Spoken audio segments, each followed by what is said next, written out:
já no liberalismo, então eu fiz uma sequência aqui que me pareceu um pouco lógica para dar um pouco de sequência, uma introdução, que eu vou falar sobre o que é liberdade primeiro. Não dá para entender liberalismo sem entender o que é liberdade, a importância, né, do liberalismo, o que é liberdade. Depois a gente vai ver um pouco as causas, né? Isso é um assunto abrangente, então vai ser uma coisa um pouco, um overview meio superficial, assim, uma visão geral, mas que eu acho que é muito interessante, principalmente os conceitos, né? Para a gente, porque a gente, de certa forma, está impregnado dessas ideias e nós mesmos temos dificuldade de entender e se livrar delas e até ajudar os outros a entender. A gente tem até medo, às vezes, de falar algumas coisas, de tal forma pega para você parece o medieval obscurantista, se você falar que a gente tem medo de defender o que é certo, de tal a pressão que a gente tem, né? Até isso, eu mesmo passei por isso já. Então, nós vamos ver as causas, de onde vem, causa remota, um pouco da filosofia, né? Dadas essas causas, o que o liberalismo causou na sociedade, a nível individual e a nível de sociedade mesmo, né? Quais são as consequências? Depois a gente vai ver os ataques à igreja, que são consequência natural do princípio liberal, né? Esse ódio à igreja, e as contradições também, que é muito interessante. No final, eu vou passar um pouco do Macron falando, que fica muito claro como uma pessoa precisa ser muito contraditória para ser realmente liberal, né? No final, os remédios, né? Então, já que tem todos esses problemas, o que se recomenda? Quais são os remédios recomendados? Né? O que a gente pode fazer? E uma conclusão, tá?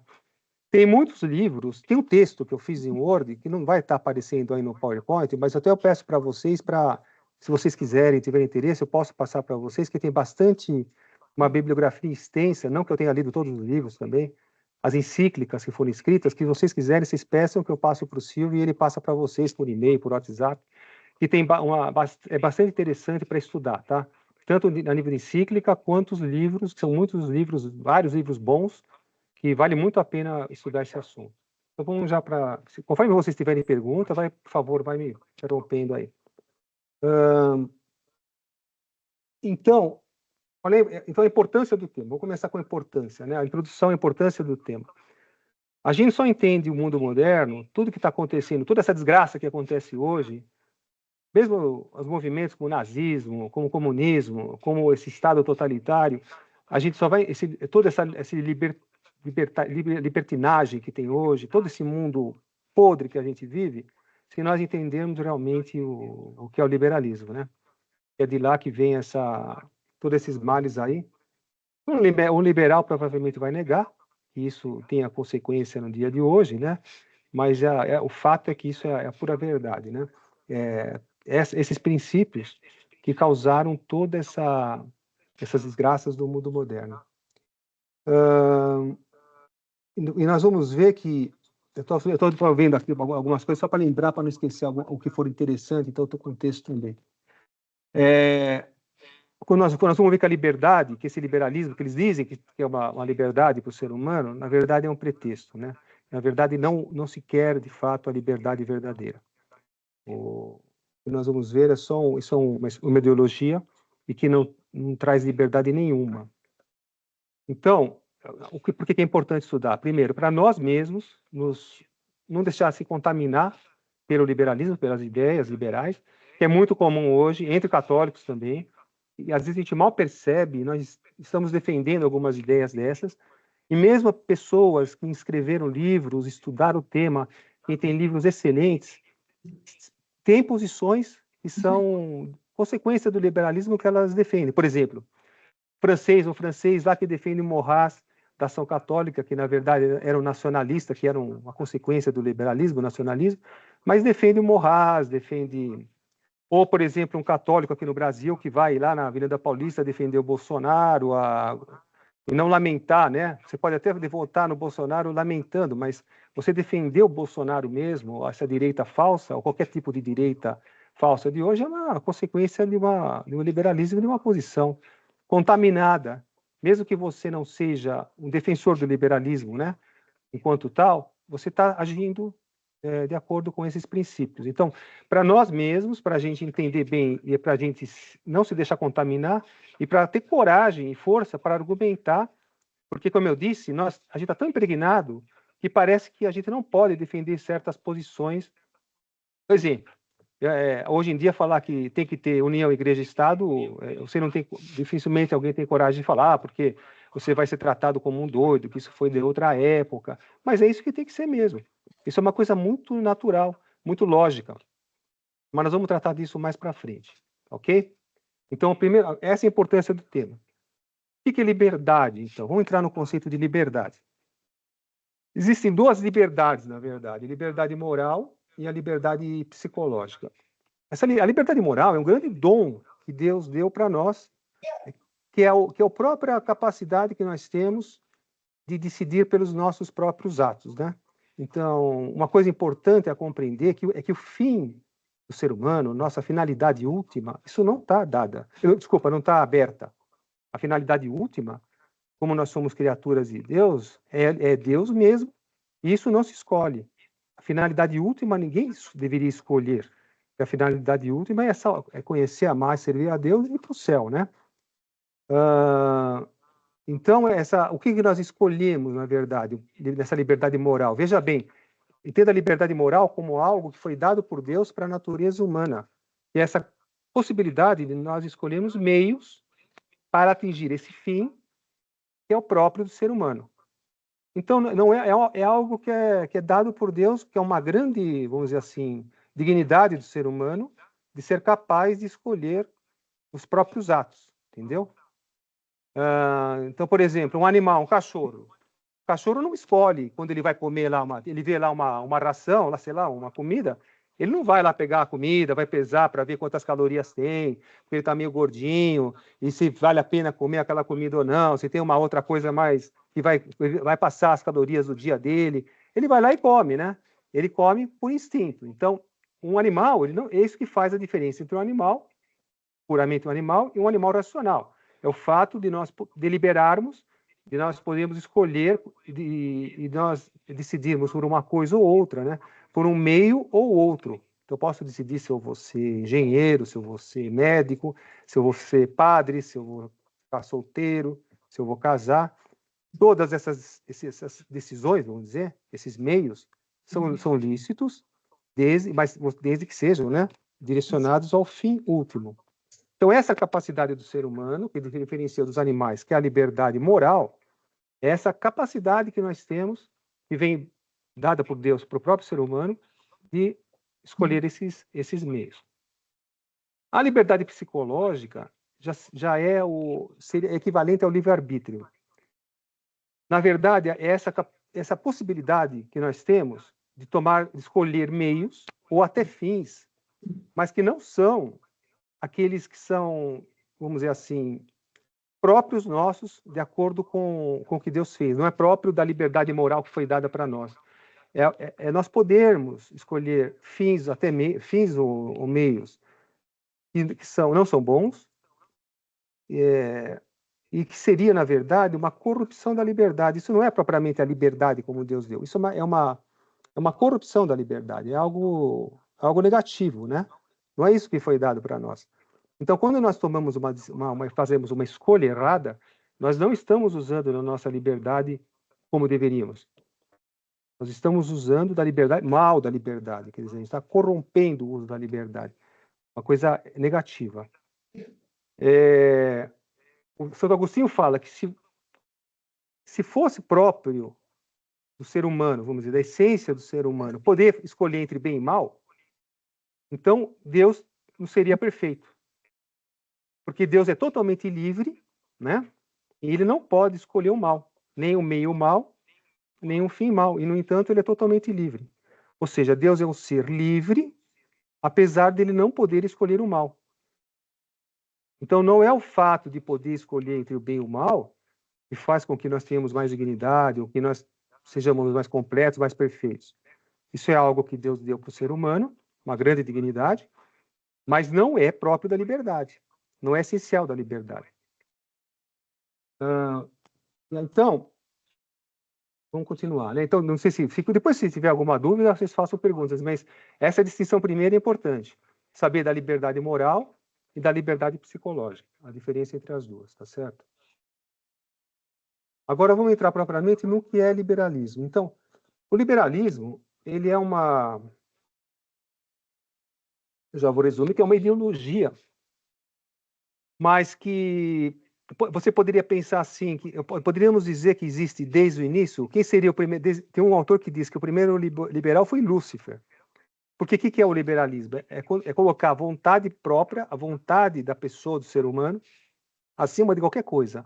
A vontade tem que imperar, tem que ser totalmente determinada pela pessoa, sem qualquer restrição, sem qualquer coação, sem qualquer princípio que se oponha. Esse é o princípio básico, fundamental do liberalismo. Mas a gente pode pensar, mas então o liberalismo sempre teve, porque no fundo é agir de forma pecaminosa contra Deus, né? Se eu coloco a minha vontade acima de tudo, acima da vontade de Deus, então é como qualquer pecador que sempre teve, em toda a época, desde que Adão pecou. Adão seria o primeiro, Lúcifer seria o primeiro, depois Adão. Então, onde está a diferença?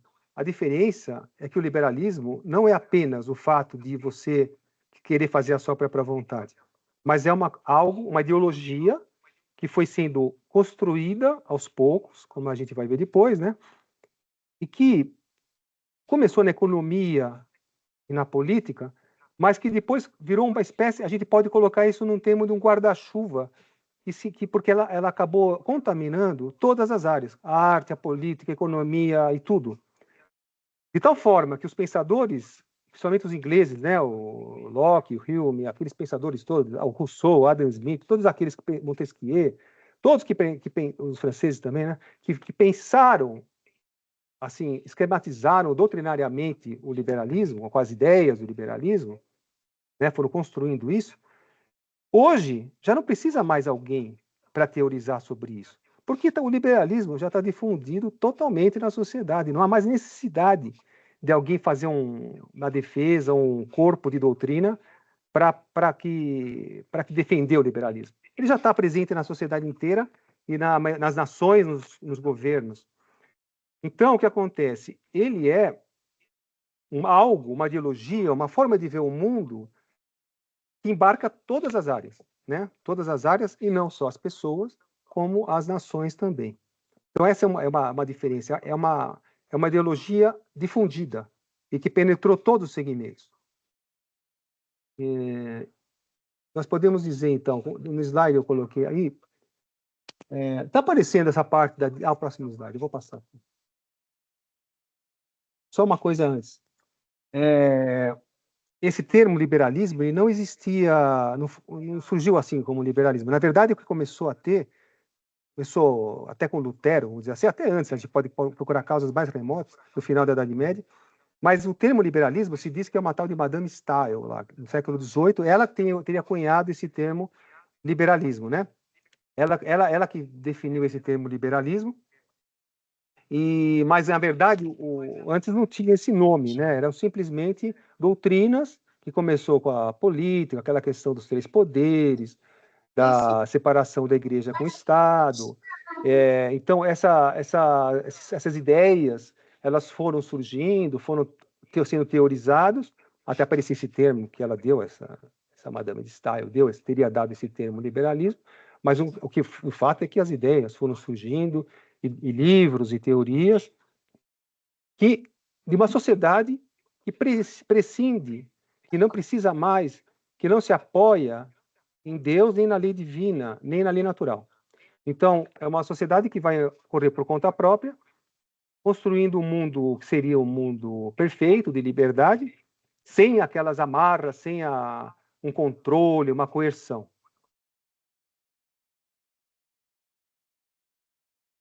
Então, quais são alguns princípios? É autonomia, né? O princípio básico do liberalismo é a autonomia. Autonomia em relação à realidade, isso é um ponto já principal importante. Porque para a visão, o que causou, na verdade, assim, da forma mais profunda essa mudança, foi uma visão de mundo diferente que veio do final da Idade Média para a idade depois moderna, né? Como o livro do professor, não sei se vocês conhecem, que vale muito a pena ler, do antropoteísmo, ele explica bem isso. Então, mudou a mentalidade. Então, onde Deus era o centro, aquela visão teocêntrica, em que tudo estava ordenado com a lei divina e com a lei natural, essa mudança se deu colocando o homem no centro, né? Então, o homem estando no centro, ele sendo senhor de si mesmo e autônomo em relação à realidade, então isso provocou é um embrião mais profundo da introdução das ideias liberais. Para São Tomás, para os medievais, mesmo para Aristóteles, a gente parte da realidade. Então, o ser humano ele olha para o real, abstrai as ideias e dali ele compreende como que é o mundo, como é que devem ser as coisas, como é que deve ser a moral, como deve ser Deus. Então, essa é o ponto fundamental em relação ao idealismo que vem depois, em que a minha mente é que projeta a realidade. Que começa basicamente com Descartes e depois vai continuando com Kant, com todos os românticos. Então, essa questão é muito fundamental. É a realidade que se impõe a nós e que nós devemos, assim, agir e compreender através do que nós vemos a realidade. E não a minha mente, a minha ideia, a minha inteligência que molda o que é real, o que eu acho, né? Todo mundo fala, eu acho isso, eu acho aquilo. Eu acho que o aborto é uma coisa correta, porque a mãe está sofrendo, ela tem direito ao próprio corpo. Isso é uma deturpação, ela tá colocando uma ideologia em relação à realidade, porque o feto é um ser humano, uma criatura que tem o direito à vida e que ninguém pode tirar. Então, isso já é uma inversão em relação à realidade, né? Ou seja, no fundo, é a verdade. O que é a verdade? Essa visão através da realidade é a forma de se chegar à verdade. O que é a verdade? A verdade é a adequação da minha ideia com a realidade, com o objeto. Então, vocês estão aí, né? Aqui é difícil, é chato dar aula longe, porque a gente fica aqui numa tela, mas estão vendo uma carteira.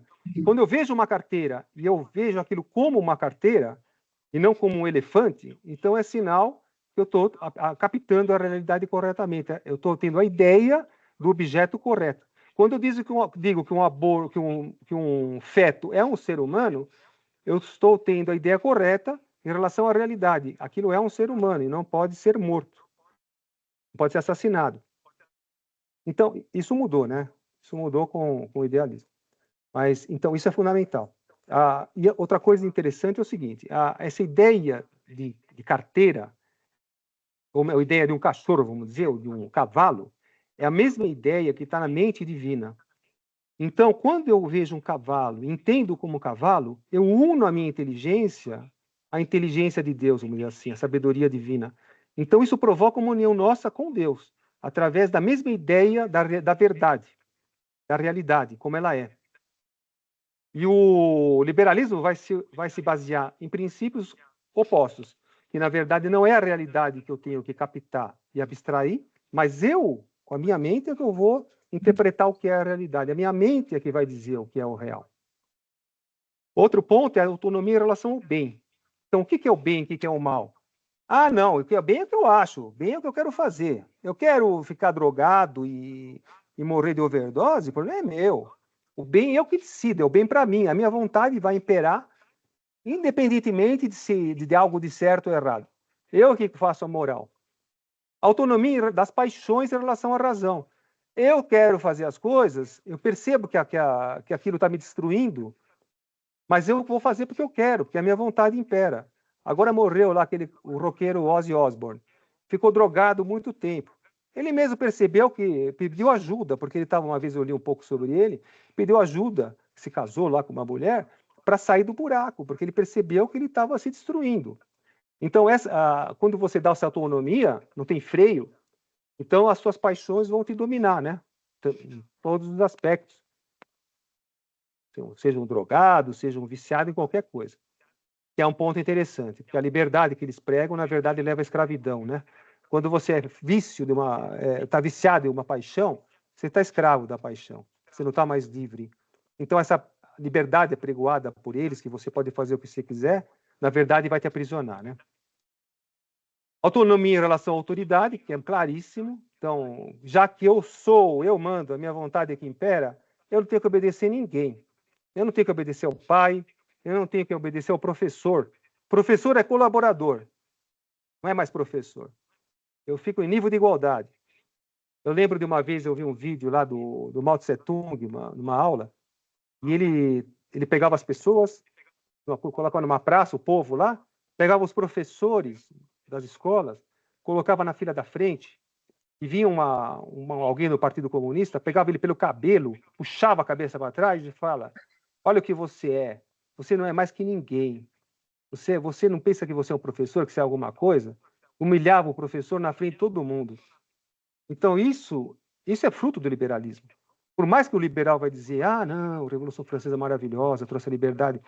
Trouxe a liberdade coisa nenhuma, trouxe o comunismo e o nazismo. Porque se você, o exemplo que se pode dar é de uma sala de aula. O professor chega na sala de aula, fala assim, somos todo mundo igual, todos somos iguais, a vontade de vocês é que impera, faça o que vocês bem entenderem. O que vai acontecer? Bagunça, né?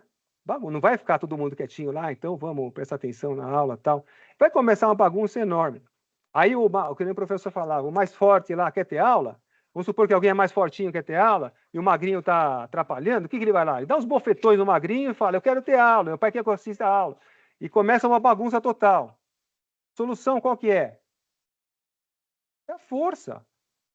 Vai ter que entrar alguém, alguém que não é, se não for o professor, e vai ter que mandar ali, e vai ter que usar de uma autoridade, se bater se for necessário. Porque a ordem natural daquela hierarquia foi quebrada, e aí para resolver, já que não dá para funcionar de outra forma, tem que se usar da força bruta. Que é o que acontece nos regimes autoritários do século XX todo, né? E até hoje, o Alexandre de Moraes vai lá e toma a decisão dele e acabou, você tem que aceitar.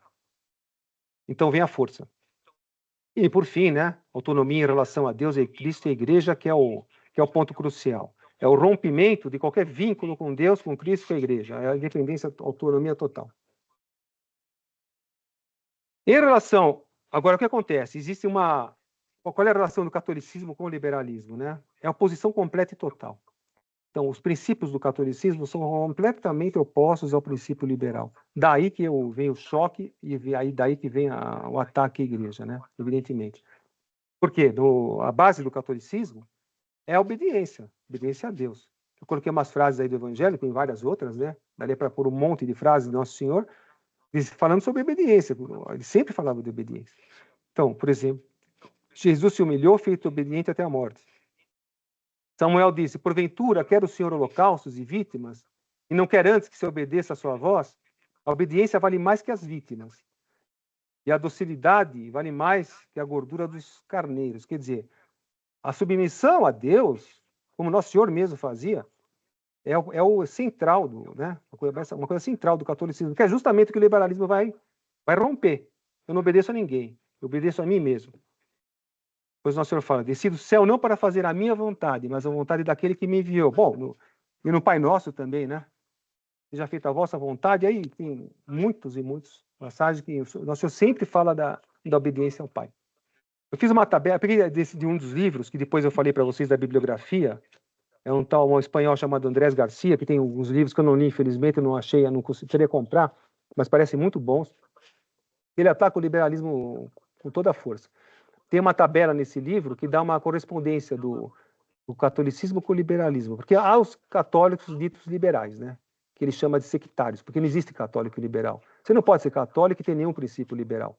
Você não pode ser católico e falar que o capitalismo está correto sem ressalvas. Você não pode ser católico e falar que tem que ter independência, igreja e Estado. Você não pode ser católico e defender a direita e a esquerda. Então, nessa tabela, eu não sei se controlar o tempo aí, porque senão também vai estourar, né? Mas eu vou passar rapidamente. Essa tabela é útil para a gente lembrar depois. Para o liberal, a razão é fonte e medida de tudo, certo? Não só a vontade, como a minha inteligência. Eu aqui, por causa do idealismo que eu falei, a minha inteligência é que molda o real. A minha inteligência, a minha vontade é que vão dizer o que é certo e o que é errado.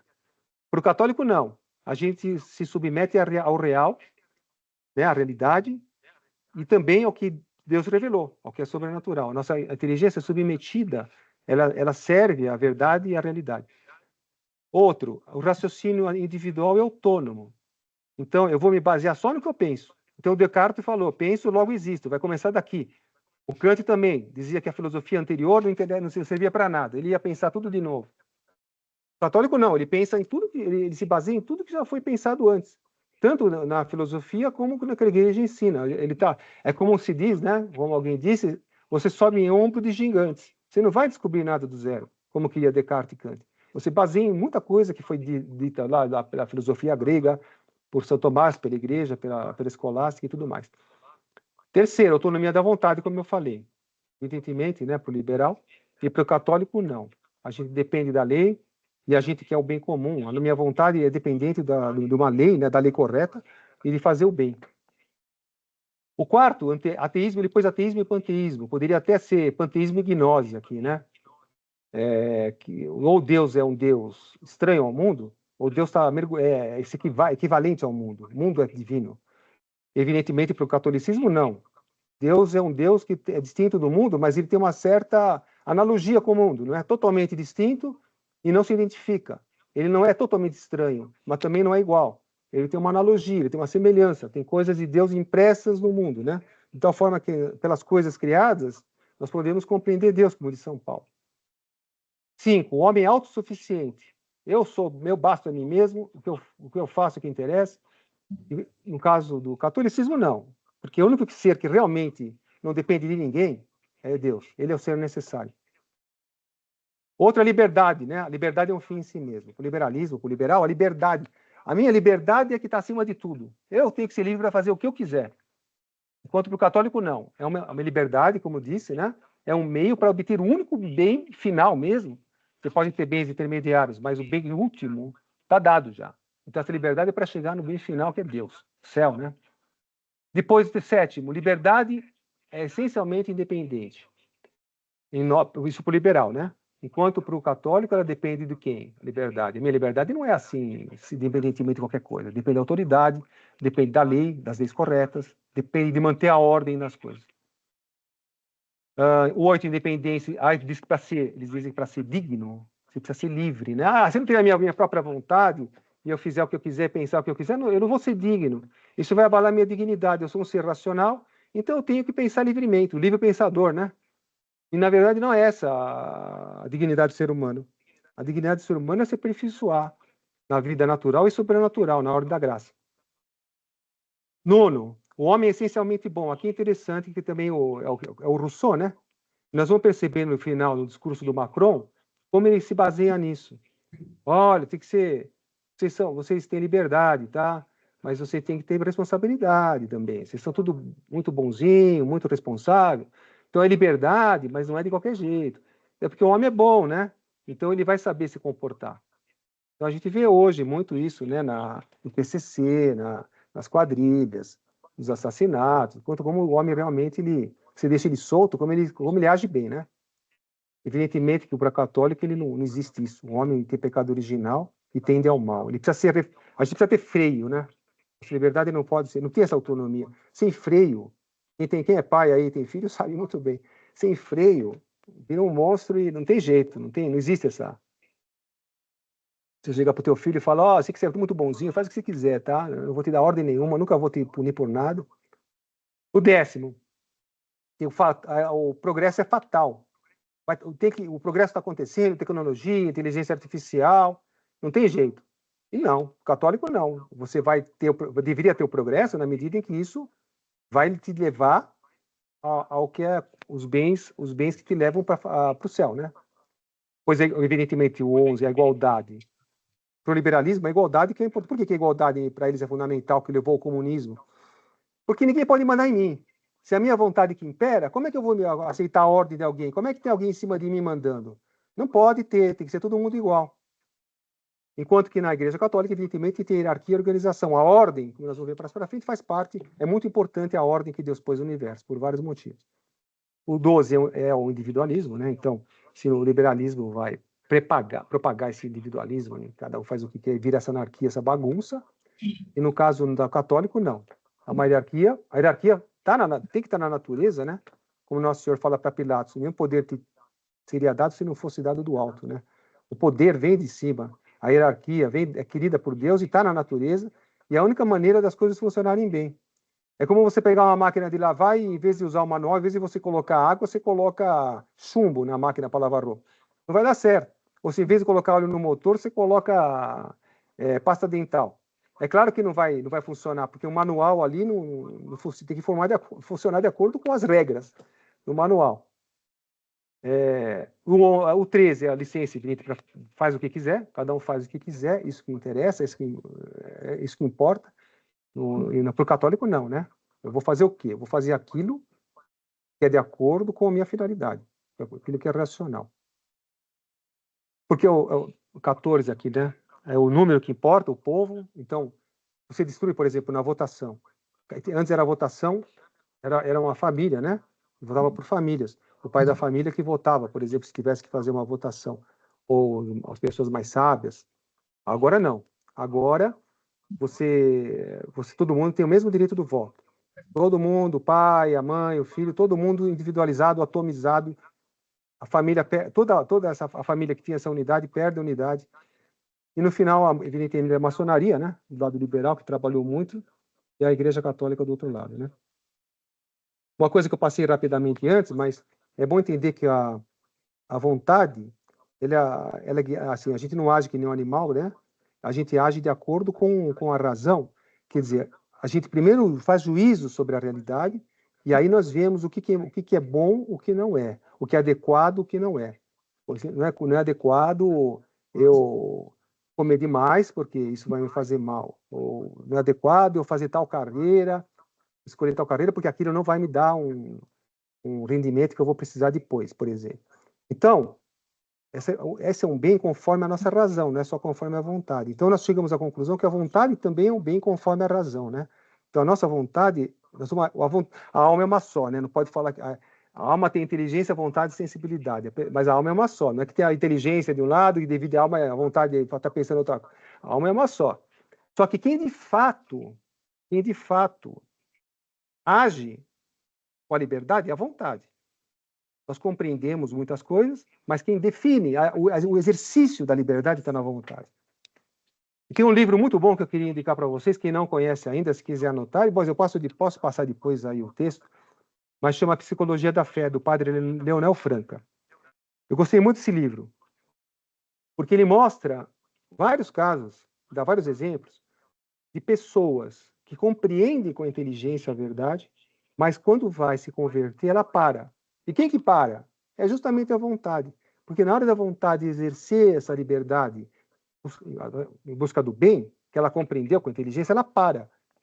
Então, imagina um doutor da universidade, aí de Campo Grande, que vai se converter, e aí ele vai ter que sentar na missa do lado da empregada dele, para assistir à missa.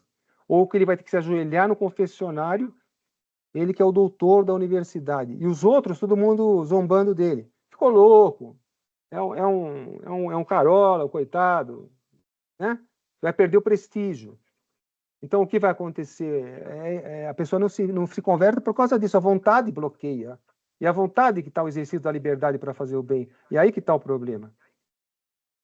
Tá? No exercício dessa vontade, ela pode barrar o que a inteligência compreende. Por isso que até falando com o Mauro, no almoço, tudo, pessoas super inteligentes, compreendem um monte de coisa e não se convertem.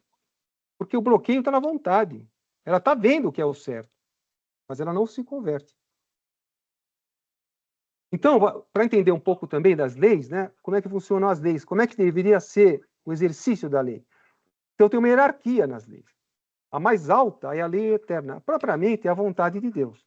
Então, a lei eterna, vamos dizer assim, é a lei de Deus, conforme Ele quer para o ser humano, para o universo.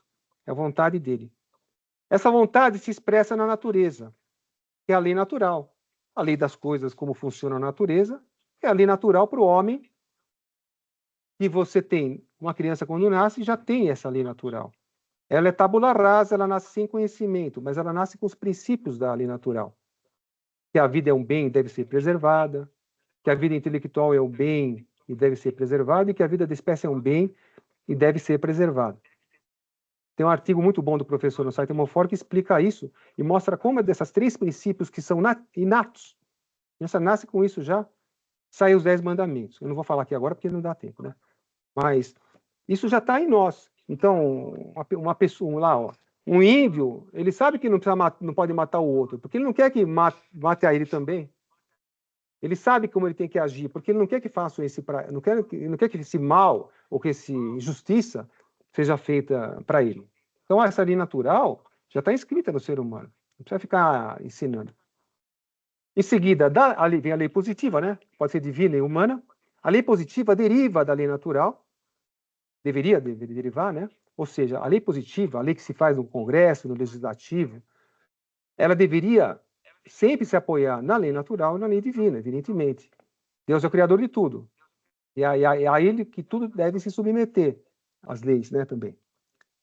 A lei positiva ela pode ser divina, como os 10 mandamentos, que Deus escreveu, só porque a dureza dos judeus era tão grande, a incompreensão que eles caíram era tão grande, que ele teve que colocar numa tábua de leis, mas antes bastava a lei natural.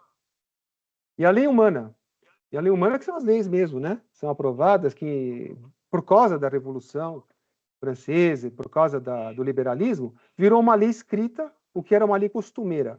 Aquela lei que não precisava ser escrita em lugar nenhum, que as pessoas seguiam por séculos, baseado na lei natural, baseado na inteligência, na razão, e que estava totalmente já presente na vida das pessoas, que as pessoas sabiam como agir, não precisava escrever um código civil de não sei quantas mil páginas, e cada hora você precisa acrescentar uma outra linha, né? Ou precisa ficar remendando. Não, porque já estava no costume, era uma coisa que vinha com o povo e passava de geração em geração. Isso também é da Revolução Francesa, colocar uma lei escrita. Por quê? Porque aí você define o que é certo e errado, você define o que você vai punir. Ah, não, aborto agora é legal. Está na lei escrita. Um crime que é crime, não está escrito, então não vou punir porque não é lei. Já está escrito, se não tiver escrito, não pode punir. Fruto do liberalismo também.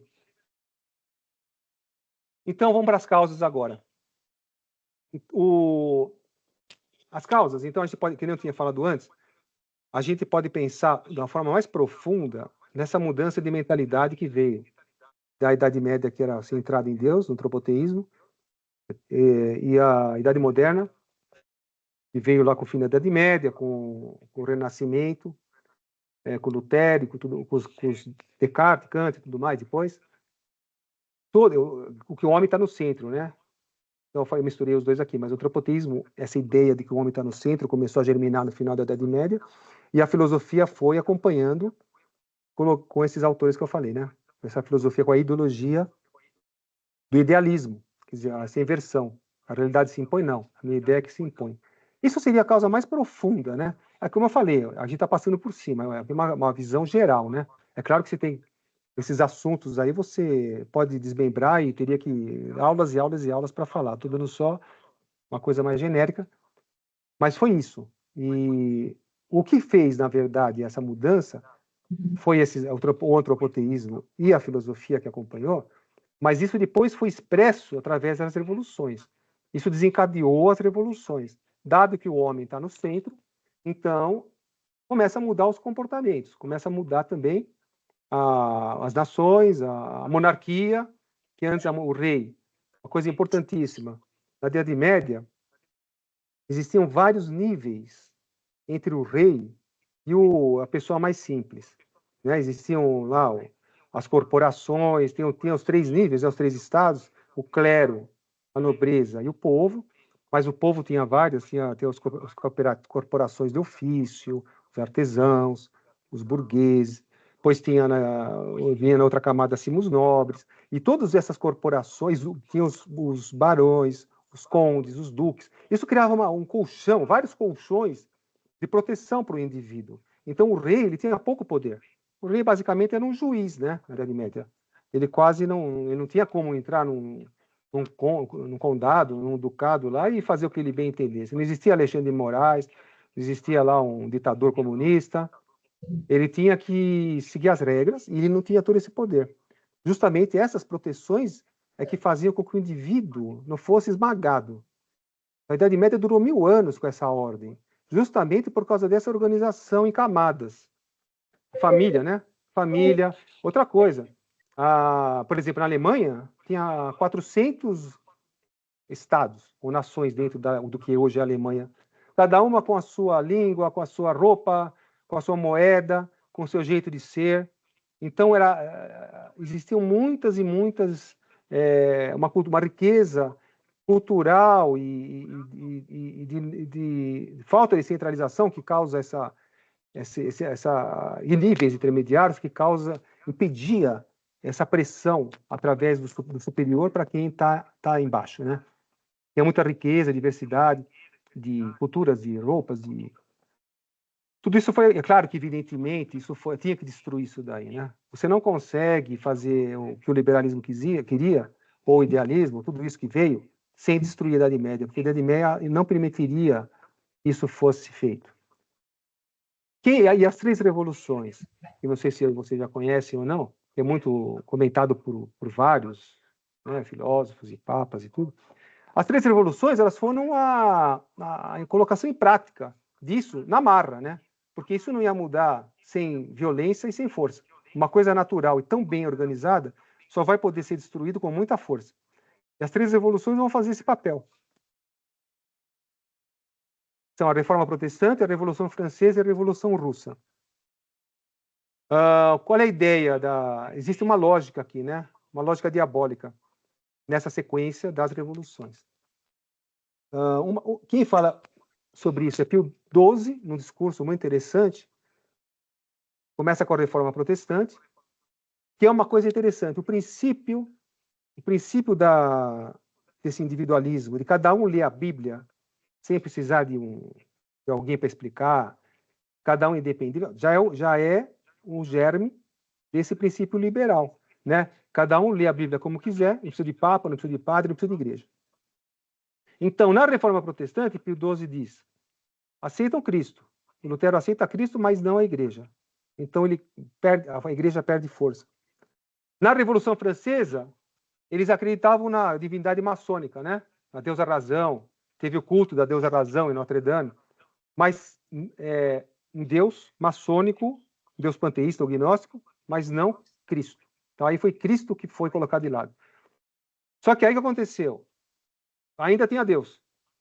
Então, para acabar com a última coisa que faltava, Deus contra Deus e o ateísmo, como da Revolução Russa. Então foi um processo de demolição contínuo até se negar a existência de Deus, até o ateísmo completo. O professor costumava dar outro exemplo, outra ótica, né? Mostrando que na Idade Média era piramidal. Então você tinha o clero em cima, a nobreza embaixo, que era responsável por fazer, no caso de uma guerra, os nobres é que lutavam, né? Eles que protegiam os camponeses. E tinha o terceiro estado embaixo, que era a burguesia, os que se comerciavam, os camponeses e os artesãos que trabalhavam no campo, quem fazia roupa. E aí, as três revoluções vão atacar essa pirâmide. Então, no caso da Reforma Protestante, você atacou o topo da pirâmide, que é a igreja. A igreja não deixou de existir, né? Mas ela perdeu muita força, né? É nesse sentido. Não é que ela vai deixar... A igreja nunca deixa de existir, mas foi atacado o Papa e o clero. Não precisa mais de Papa. Agora cada um é seu Papa, né? Na Reforma Protestante. Bom, o próximo passo na Revolução Francesa tirou o Papa, tirou a força do Papa. Então agora quem que manda? Quem que tem alguma autoridade? É o rei, é a nobreza. Tem que acabar com a monarquia, com a nobreza, né? O que foi feito, aliás, não só decapitando Luís XVI na Revolução Francesa. Isso foi feito muito antes, já com Luís XIV. O que ele fez? Ele pegou os nobres, levou para a corte, começou a controlar eles. Eles não estavam mais no campo para proteger os camponeses, eles foram se acostumando com aquela vida de corte, foram amolecendo, foram sendo controlados e foram sendo amolecidos. Então, e aí já era o absolutismo, né? Não era mais o rei, como era na Idade Média, que era só um juiz. Luís XIV já era o Estado só, né? O rei sou eu. Ele já era o rei que manda em tudo. E aí ele começou a querer controlar a nobreza, ou seja, já está aí o princípio da quebra da ordem medieval, né? Então se destrói a monarquia, se ataca a nobreza como ela era, né? Que já estava bem abalada, inclusive. E aí sobrou o quê? Sobrou o dinheiro, né? Bom, se você não tem mais a força da igreja, nem do rei, da monarquia, o que sobrou para definir as coisas? Quem tem mais dinheiro? Os burgueses, o dinheiro começou a valer muito. O burguês, que era antes apenas um comerciante simples lá, do povo, que fazia comércio ali sem grandes influências, poder, ele acabou tendo um poder enorme, porque o dinheiro acabou valendo muito. Ele que decidia a eleição, por exemplo. Não que o Brasil tenha isso, longe de mim pensar isso. Mas o dinheiro, ele consegue fazer com que alguém seja eleito, né? Então, o dinheiro começou a valer demais. O que precisa fazer? Acabar com o poder do dinheiro, ou seja, comunismo, igualdade econômica. Então, no primeiro passo, igualdade na fé, segundo, na política e terceiro, na igualdade econômica. Então, é uma coisa, isso é interessante, porque isso é uma coisa que foi feita durante séculos, 500 anos. Como é que pode isso ser tão bem planejado durante 500 anos e feito uma coisa tão lógica assim, né? Claro que a maçonaria trabalha, mas aí tem uma coisa satânica. Bom, qual a consequência, né? Agora, deixa eu ver o horário aqui. Até às 4 tem, Silvio? Não. É Ah, até. não. Não, 4 não, é para porque nós ele aqui. está uma Não, aqui hora. Ele não, está tem uma hora fuso horário. adiantado. Aqui tem o fuso Ah, é? horário, Você até às tá. 3, né? Isso. Tá bom. É, Não, aqui é São 4 para Paulo mim. está na frente do Mato Grosso. É. Ah, São Paulo nem sempre está na frente, não. Então, vamos lá. Então, qual a consequência? Vou tentar acelerar. Qual a consequência do liberalismo? A consequência do liberalismo vai gerar o relativismo. Ó, veja bem, para o liberalismo, como eu falei, a verdade foi inversão. A verdade não existe. É o que eu acho, né? O que eu penso, a minha vontade e a minha razão. Então, não tem mais verdade objetiva.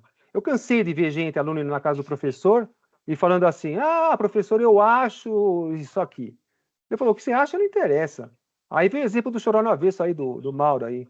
Ele fala: você gosta de chorão no avesso? O que é chorão no avesso? Ah, não sei o que é chorão no avesso. Ah, você não gosta porque você não conhece, precisa conhecer o que é, o que não é a verdade para você dizer que você quer, que você gosta. Mas não, a verdade não existe, é o que eu acho. Isso é hoje em dia, como eu falei, isso tá, né, não é novidade para ninguém, né? Isso daí está disseminado. O Papa Bento XVI falou contra isso, a ditadura do relativismo. Mas isso é consequência do liberalismo, daqueles princípios todos que foram sendo moldados. A verdade não é objetiva, a verdade é o que cada um pensa, né? E o igualitarismo, como eu falei, né? Ninguém manda. Se eu tenho liberdade, vontade própria, ninguém pode mandar em mim. Todo mundo é igual. Não tem como ter desigualdade, porque seria uma coisa que iria completamente contra o princípio do liberalismo. E por que a desigualdade é importante, né? Por várias razões. Bom, primeiro porque é evidente que Deus fez tudo com desigualdade, né?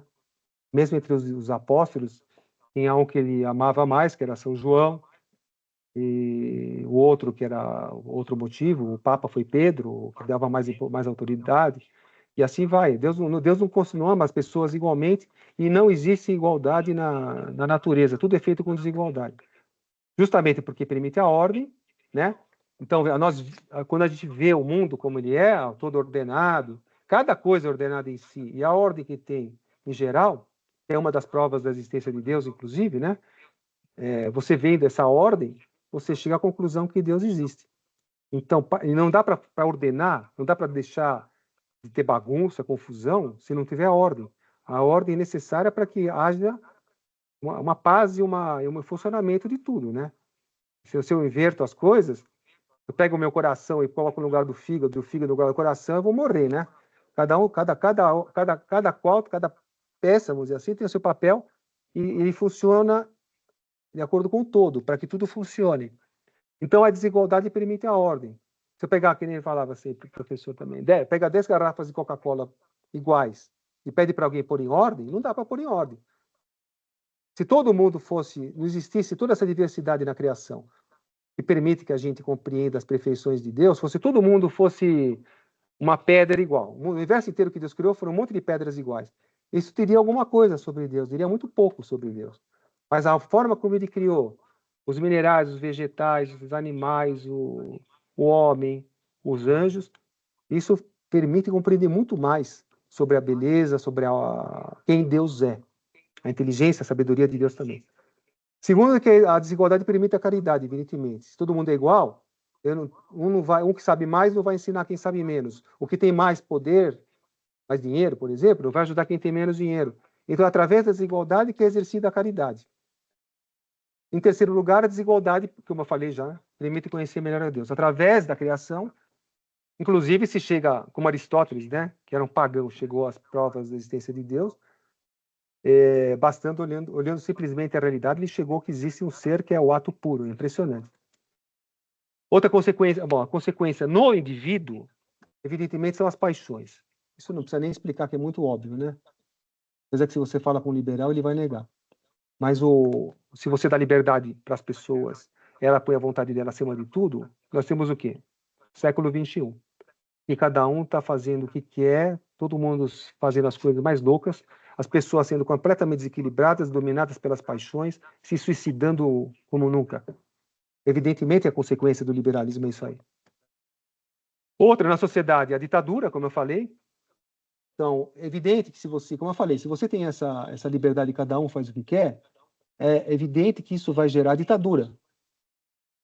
Porque se você tem a liberdade geral, alguém, um vai querer mandar no outro, isso vai gerar uma confusão, e precisa ter alguém que põe ordem, porque senão as coisas não funcionam. E aí vem a ditadura, né? Quem fala isso, por incrível que pareça, é o Peter Drucker. Não sei se vocês já viram do Peter Drucker. Na verdade, ele escreveu livros sobre administração, né?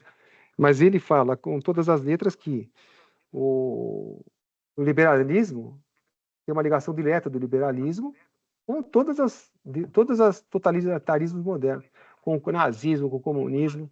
Até o Peter Drucker afirma isso daí. Que, na verdade, foi isso que aconteceu.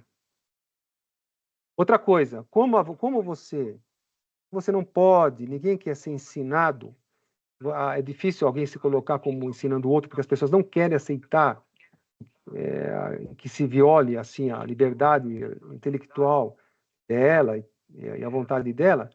Você tem que, para você convencer as pessoas, você não consegue convencer com argumentos como a gente tenta fazer, como a igreja sempre fez. Então surgem as sociedades secretas que vão tentar, que vão fazer a população ir para onde eles querem, sem perceber, sem precisar de nenhum argumento, escrevendo livros, fazendo novelas. Então, por exemplo, no século XIX, na literatura, começou a aparecer livros já falando de famílias com um filho só. Então, isso é muito sutil, né? As coisas vão sendo feitas devagarzinho, inoculando os princípios, e depois de um tempo as pessoas estão completamente dominadas, como hoje, pelas ideias, de forma secreta. Separação da igreja do Estado. Já que a igreja, a gente é livre, cada ser humano é livre, o Estado também tem que ser livre.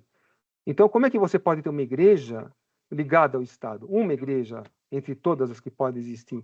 Por que você tem que se submeter a esses princípios que, aliás, são contrários ao liberalismo, que fala de obediência, que fala de lei, de submissão? Tem que separar a igreja do Estado. Foi feito depois da Revolução Francesa. E os pecados gravíssimos que podem levam esses princípios aí. Então, a separação da igreja do Estado, para entender, é interessante, né? Quando tem a união igreja-estado, é como a gente pode fazer uma relação da alma com o corpo. O Estado, quando ele está animado com a alma da igreja, ele é um ser vivo e que funciona bem, né? Porque ele vai agir, executar as coisas que ele tem que usar no escopo dele, na organização da sociedade, ou seja, na punição, seja o que for, mas baseado nesses princípios da lei eterna de Deus, da lei natural. Então as coisas vão funcionar bem, né? Porque estão de acordo com quem criou todo o universo. Assim como a alma com o corpo. Se você tirar se a alma estiver corrompida, o ser humano inteiro se corrompe. E se uma pessoa perde a alma, o corpo morre, né? Mas eu vi até um argumento, a separação da igreja do Estado, então, seria uma morte do Estado. Mas assim, porque não tem mais alma. É verdade, mas seria como se tivesse uma outra alma. Como que uma outra alma? Quando alguém vai defender esse princípio, olha, tem que separar a igreja do Estado, isso é um absurdo, uma religião só quer mandar, o Estado tem que ser independente, a César o que é de César, esse é um argumento que se dá, né? A César o que é de César, a Deus o que é de Deus. Só que tem que falar que quem criou César e quem criou Deus foi o mesmo Deus. Quem criou César e quem criou todo o universo foi Deus. Então César também tem que obedecer a Deus, não é porque Nosso Senhor disse isso que o César agora, a nação está independente e faz o que quer. Não, ela se submete também. E o que tem que acontecer então? O que aconteceu quando separou a igreja do Estado? Entrou uma outra, entre aspas, alma. E essa outra coisa que entrou foi o liberalismo. Então agora nós temos a união não da alma da igreja, que seria a igreja, com o Estado, que é o corpo, mas a união do liberalismo com o Estado. Então, o que nós temos que propor para as pessoas? Tem que separar o liberalismo do Estado. Não tem que separar a igreja do Estado? Agora tem que separar o liberalismo do Estado. Por quê? Porque produziu esse mundo que nós estamos vendo hoje, que ninguém em sã consciência, nega que está podre, caindo de podre. Até os ateus concordam com isso. Então nós temos que pregar o quê? Separação, liberalismo e Estado. Quais as consequências do liberalismo no caso dos pecados mais graves, né? Que clamam ao céu vingança. O primeiro, homicídio voluntário, né? Que está nas escrituras, né? No caso é o aborto. Isso clama ao céu vingança, gravíssimo. Pecado contra a natureza. Hoje está cansado de ver aí o casamento homossexual e todas as outras coisas, clama ao céu vingança. A opressão do pobre, e a gente vê muito no capitalismo, que é o liberalismo na economia, né? Não se deve defender integralmente de jeito nenhum, apesar de ter alguns aspectos positivos, o capitalismo é condenável, porque separou a economia da moral, né? E se faz o que quiser para ter lucro, né? E aí quem é prejudicado é o empregado e o pobre. E reter o salário do trabalhador, ou fazer uma fraude com o trabalhador. Então você pode demitir a hora que você quiser, a pessoa está lá, tem uma família, está lá há 20 anos, não, mas ele está muito caro, troca por outro. Isso clama a sua vingança, isso é gravíssimo. Pecado gravíssimo. Vamos entrar agora, então, eu estou pulando, desculpa, pessoal, de vários assuntos, mas é uma visão geral, né? Evidentemente, como eu falei, começou o embrião na Revolução, na Reforma Protestante, com o livre exame, mas quem realmente encarnou e propagou o liberalismo foi a Revolução Francesa. Muitos consideram que é a Revolução, e não tem nada de bom, não se aproveita nada da Revolução Francesa, a pior coisa que aconteceu, em todos os sentidos, mas é a mais importante, provavelmente, que mais causou impacto. E veio logo em seguida. A perseguição à igreja é logo em seguida a morte do rei e aquele bando de loucos que tomou conta ali. Isso é evidente que tinha que acontecer, porque de tal forma as ideias da revolução, essa trindade da liberdade, igualdade e fraternidade, que é liberdade, na verdade, para a libertinagem, para fazer o que quiser. Igualdade, mas igualdade entre... Não, a igualdade aqui só vou entrar no ponto a igualdade entre os seres humanos. Existe uma igualdade, para quem não conhece, existe uma igualdade quanto à natureza humana. Então, por exemplo, por ser humano, eu tenho direito a comer, eu tenho direito a me deslocar, eu tenho direito à vida. Só que nós, essencialmente, quanto à natureza, só que nós temos acidentes. Por exemplo, eu posso ser cabeludo e o outro pode ser careca. Isso não é da essência humana, mas é acidental. Alguém pode ter ou não ter, e não deixou de ser humano. Só que esses acidentes envolvem, por exemplo, uma pessoa que tem capacidade, por exemplo, para ser um político, para ser um administrador, para ser um professor.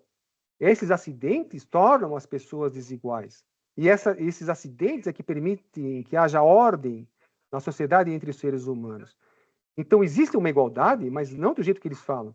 Para eles, a igualdade sempre, na ciência e nos acidentes.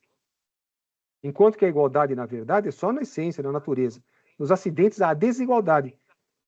Então, a igualdade da Revolução Francesa tem essa falácia. A Declaração dos Direitos do Homem, todo mundo é igual. Mas em tudo. E é mentira. E a fraternidade. Fraternidade é aquela coisa todo mundo vai ser bonzinho, a minha liberdade vai até onde acaba a liberdade do outro, né? Que é uma palhaçada.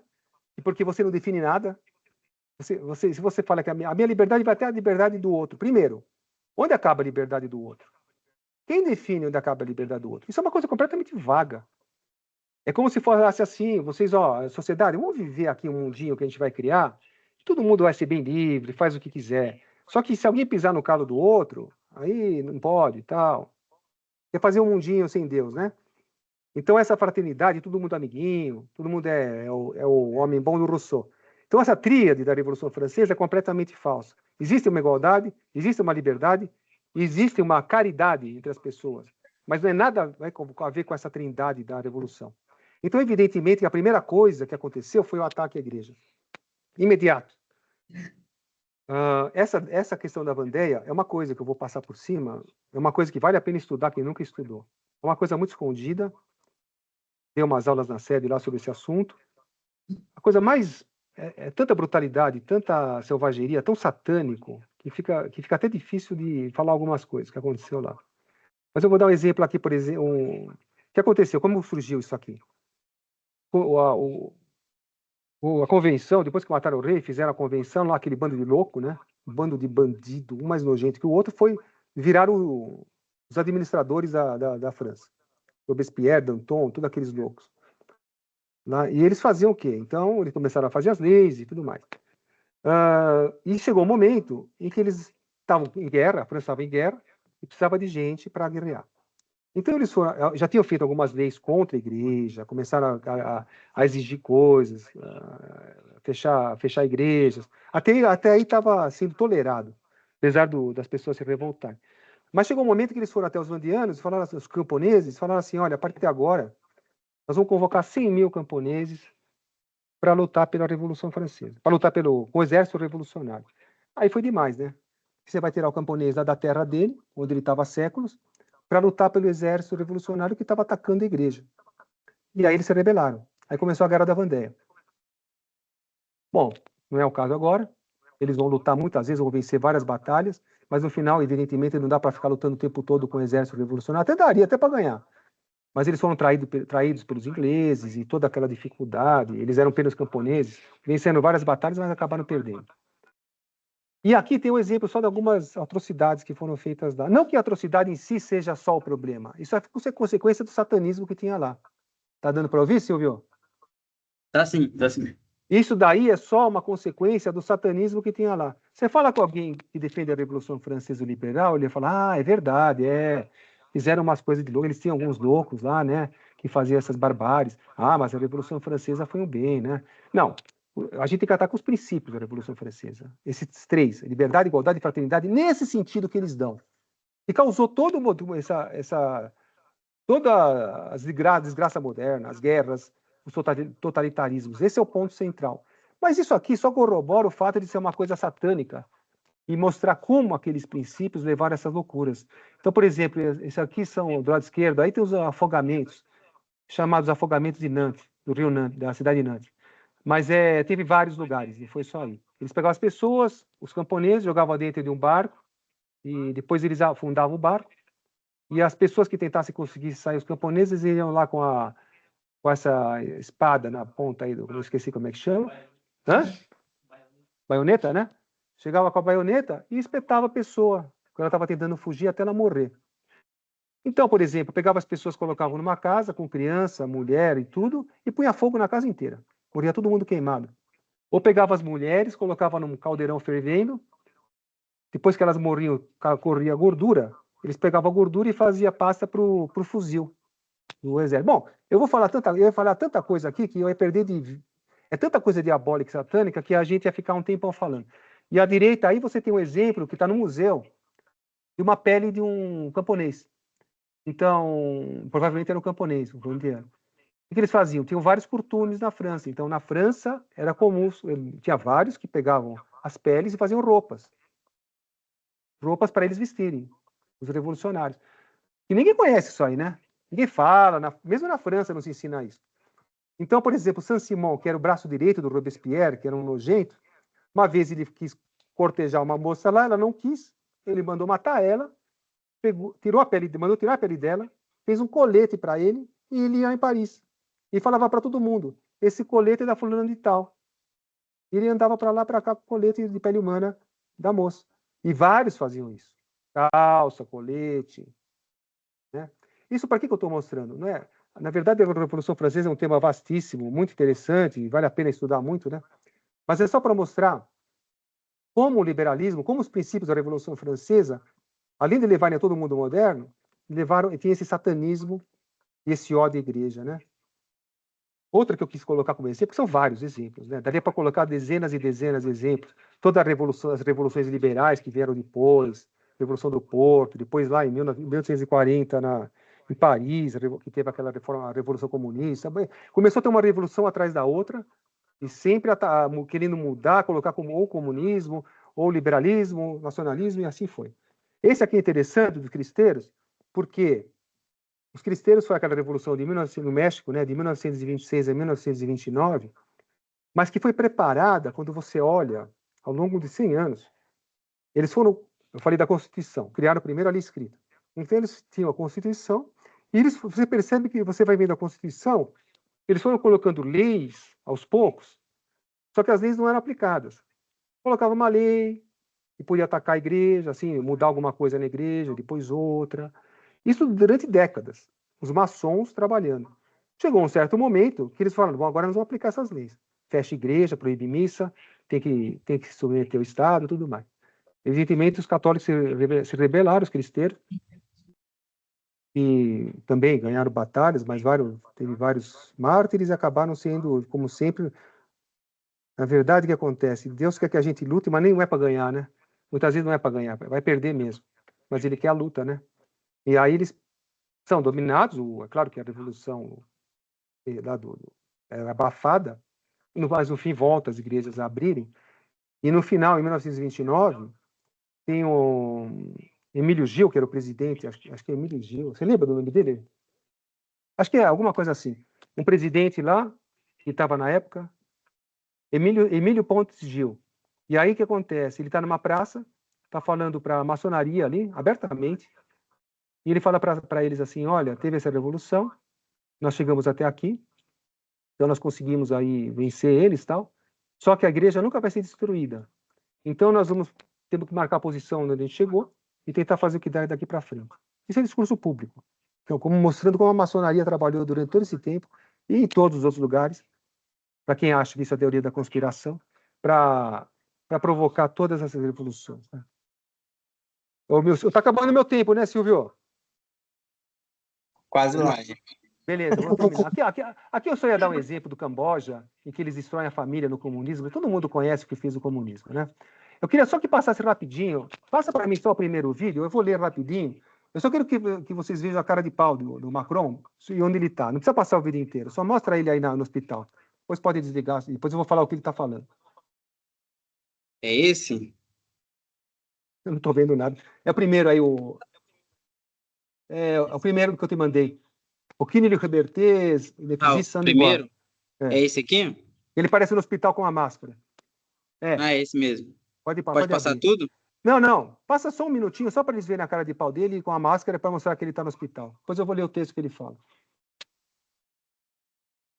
Está vendo ele um pouquinho? Dá para ver? Tá. Simpático, né? Tá. Pode parar. Ele está no hospital, tá? Então foi na época do Covid. Olha o que ele fala. Em todos os lugares, eu queria por legenda, não consegui. Em todos os lugares, devemos formar uma sociedade. Nunca devemos esquecer isso. Com razão, estamos todos apegados à liberdade, ao que queremos. E estamos apegados à liberdade para nós mesmos, para nossos entes queridos. Estamos também apegados à liberdade num grande território como este, que deve acolher também o resto do mundo, sempre que possível. Está falando do hospital, né? Ele está falando para uma pessoa que não queria usar máscara. Nenhuma liberdade existe sem dever. Liberdade onde não devo nada a ninguém não existe. É uma ficção. As pessoas não pedem as mesmas coisas. Minha liberdade só termina onde começa a liberdade do outro. Mas, acima de tudo, repousa sobre um senso de dever recíproco. Que quer sua liberdade? Se você me disser, não quero ser vacinado, e amanhã você contamina seu pai ou sua mãe, ou a mim mesmo, sou vítima da sua liberdade. Enquanto você tinha a possibilidade de ter algo para proteger a si e a mim. Em nome da sua liberdade, depois da manhã você pode ficar seriamente doente. Você chegará a esse hospital e todo esse hospital terá de cuidar de você. E talvez eles tenham que desistir de tirar outra pessoa dos programas de uma operação em nome da sua liberdade. Isso não é liberdade. Isso chama-se irresponsabilidade. Chama-se egoísmo. Não sei se dá para perceber o seguinte, até um argumento com uma certa racionalidade. Não, se não usar máscara, vai. Peraí, mas a gente tem argumentos também. Esse argumento poderia ter argumentado com outras coisas. Na defesa do aborto, ele ia falar a mesma coisa, certo? Mas ó a contradição. Todo mundo tem liberdade. Mas você tem a tua liberdade desde que seja responsável. E o que é ser responsável? É vou usar máscara. Mas quem definiu isso aí? De onde vem essa lei? Vem dele, que ele decidiu que usar máscara é mais importante que não usar, sendo que tem muitos argumentos contra usar máscara. E esse argumento que ele dá pode ser colocado como aborto. Ah, você diz que a tua liberdade é não abortar. Ah, mas você não está sendo responsável. Você não está pensando na mocinha lá, que vai sofrer se tiver um filho. Entendeu? Vocês entendem? Não sei se deu para entender a contradição. Outro, nem precisa nem passar. Eu só vou. Vocês já viram a cara de pau dele, eu só vou ler. O outro é na época do Charlie Hebdo. Lembra do Charlie Hebdo, daquele jornal em que atacava Maomé e houve uma revolta dos muçulmanos? Então ele vai falar sobre esse caso. Ele está falando lá para uma plateia. Pode falar, Silvio? Pode falar. Falando sobre o caso Charlie Hebdo. Ah, não, como é que é? Acho que daqui eu não marquei o texto. Ele fala assim, ó. Isso é. Falando sobre o caso. O presidente não deve censurar em nada a mídia, um jornalista ou uma redação. Porque na França há todas as liberdades. Liberdade de imprensa, liberdade de consciência, liberdade de expressão, liberdade dos jornalistas de fazerem suas escolhas, liberdade de blasfemar. Mas porque há todas essas liberdades, há o dever de não ter discurso de ódio e de saber respeitar. Será que dá para entender essa contradição? E essa crença no homem bom? Olha, todo mundo pode blasfemar. Você tem direito de tudo que você quiser. Liberdade de consciência, expressão, blasfemar à vontade. Mas não vai ter ódio no coração, entendeu? Blasfema, mas sem ódio. Não tem sentido. Não sei se vocês perceberam. A liberdade é o que ele quer, né? A liberdade, no fundo, é a liberdade que o Estado quer. E deu liberdade de blasfemar. Se ele quiser blasfemar contra Nossa Senhora, contra Cristo, qualquer um da redação, do jornal, pode blasfemar. É liberdade geral. Só que seja responsável. Tem hora que você precisa parar. Você vê, por quê? Parar quando? Pode ou não pode? Acho que ficou claro, né? Acabou, já tem os outros exemplos, não precisa, vocês estão cansados de ver aquele pessoal que quer só rezar em frente à clínica de aborto e é preso, né? Mas eu posso mandar um arquivo para vocês, tá bom? Eu não vou precisar falar isso porque vocês já estão cansados de saber também. São só exemplos que tem exemplos às dezenas, às centenas, às milhares que acho que todos vocês já viram. Eu fiz uma lista aqui, mas cada enxadada é uma minhoca, porque é contínuo. Essa contradição é contínua. Aí tem uma bibliografia que eu posso passar, vários livros que eu posso passar para vocês, encíclicas, quem quiser me pede, eu passo. E a conclusão, vamos para a conclusão. Eu falei só dos remédios. O remédio, o que é? O remédio você, evidentemente, obedecer à lei natural, né? Os católicos tentam fazer. Conhecer o catecismo, conhecer as nossas obrigações e seguir. Claro, vida espiritual, filho da graça, sacramento, e o estudo. Precisa estudar essas questões. Não precisa ser um especialista, nenhum de nós, nem eu li todos esses livros. Mas tem encíclica, por exemplo, Libertas Praestantissime, do Leão XIII, tem a Mirari Vos, de Papa Gregório, tem vários textos e livros, pelo menos alguns leem, pegar bem essas ideias para a gente não se contaminar e para ajudar as pessoas, para ter argumento forte contra as pessoas, contra essa palhaçada, porque todo mundo defende. Conclusão. O liberalismo tem sido, tradicionalmente, um dos grandes inimigos do cristianismo e pai das ideologias mais deletérias. Pode-se dizer com propriedade que é o maior inimigo do cristianismo. Se não cortarmos a raiz podre dessa árvore, não poderemos evitar o veneno dos seus frutos, que envenena tantas almas e as leva à morte eterna. Uma árvore ruim não pode dar bons frutos, diz Cristo no Evangelho, sem paliativos. Quem está enfrentando o liberalismo hoje, quem com o fio de sua caneta ou sua língua, é implacável contra essa doutrina luciferiana. Ok, pessoal? Então é isso, para você, acho que hoje deu para trabalhar quase no tempo. Mas qualquer coisa, se vocês quiserem, eu mando o arquivo com bibliografia e com tudo, tá bom? Agora, se tiver pergunta, né, Silvio? Pro Mauro, para mim, não sei. Bom, tem alguma pergunta? Tá me ouvindo? Eu tô. Tá.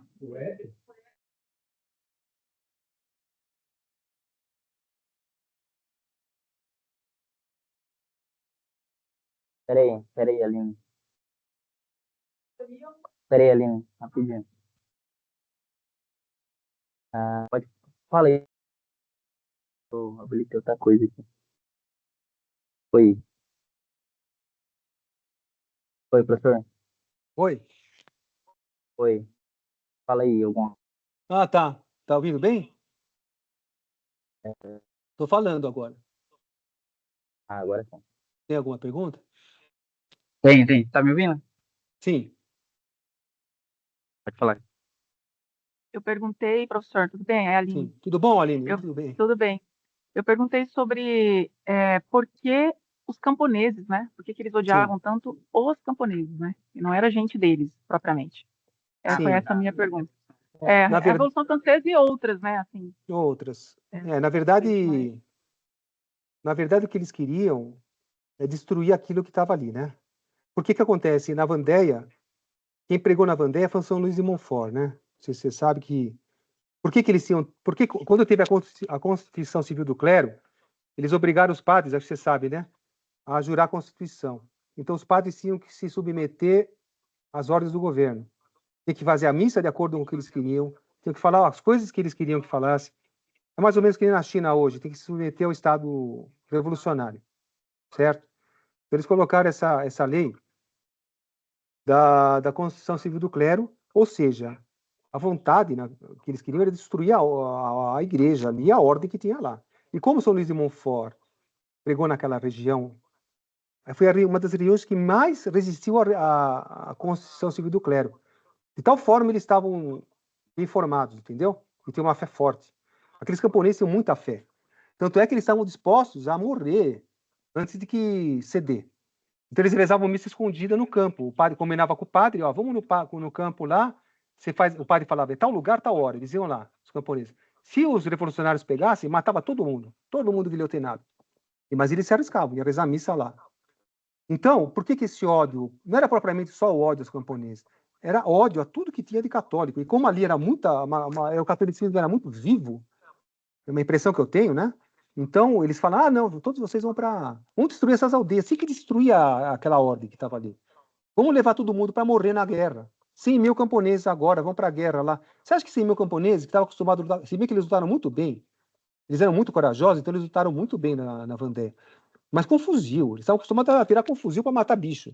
Aí você manda ele para uma frente de guerra, e o exército francês era o exército praticamente o melhor da época. E depois até o Napoleão, né, vai ser o imperador e vai ganhar várias batalhas.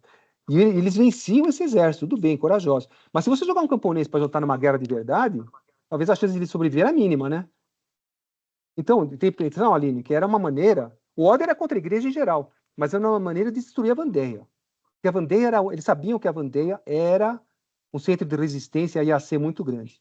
É a impressão que eu tenho, tá? Essa é a minha resposta, talvez tenha uma melhor. Tem mais alguma pergunta?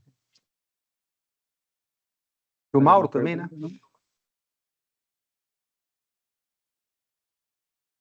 Bom, É isso? vai passar a lista de livros depois? Passo. Eu vou mandar para você, Silvio. Tá. Obrigado aí, pessoal, Bom. pela atenção, então. Bom, mais alguma pergunta? Pode ser. Bom, a gente pode rezar, então. Tá bom. Do Pai, do Filho e do Espírito Santo. Ave Maria, cheia de graça, Ele convosco, bendita sois vós entre as mulheres, bendito é o fruto do vosso ventre, Jesus. Santa Maria, Mãe de Deus, rogai por nós, pecadores, agora e na hora de nossa morte. Ave Maria, cheia de graça, Ele convosco, bendita sois vós entre as mulheres, bendito é o fruto do vosso ventre, Jesus. Santa Maria, Mãe de Deus, rogai por nós, pecadores, agora e na hora de nossa morte. Maria, auxílio dos cristãos, rogai por nós. Rogai por nós. Bom, professor, se quiser ficar aí daqui a pouco começar o... Tá bom, Silvio, obrigado.